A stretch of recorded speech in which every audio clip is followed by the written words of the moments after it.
Yeah. Felt Mountain by Goldfrapp. We love this record, don't we? I adore it. We both love this record. It's funny because in her catalogue, she never really revisited this approach, did she? No. I say she, it's actually Goldfrapp Yeah, is a duo, yeah. even though Alison Goldfrapp is the singer. It's Alison Goldfrapp and the Nerd and the Bird configuration.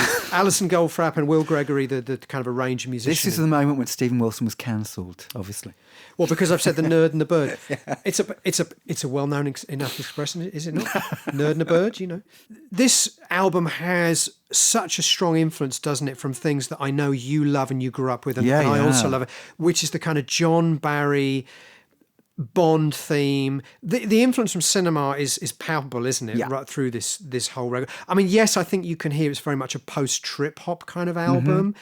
But at the same time, it's going back to things like John Barry, Bond themes, Shirley Bassey, the musical language of the 60s soundtrack, isn't it?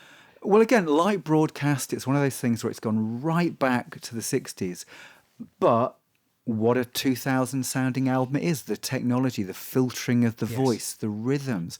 So it really is this kind of retro futurist. And yeah, the obvious precedent is Portishead's debut album, which also drew from John Barry and that kind of vocabulary.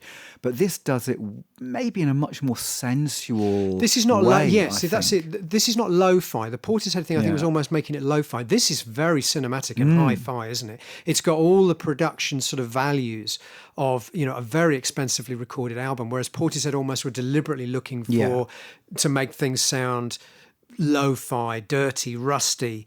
None of that here, is there? Well, every track, almost, apart from some of the instrumentals and the umpar pieces, because they bring umpar back, which is kind of good interesting. title, that. But for me, it's almost like the best Bond soundtrack of all time for about 8 of the tracks. It's like you're completely lost in that world, and she's got a fantastic voice, hasn't she? And I guess the thing is, she does Shirley Bassey, but with the elements that you don't like taken off. So she's got the power, she's got the drama, but she's not over dramatic.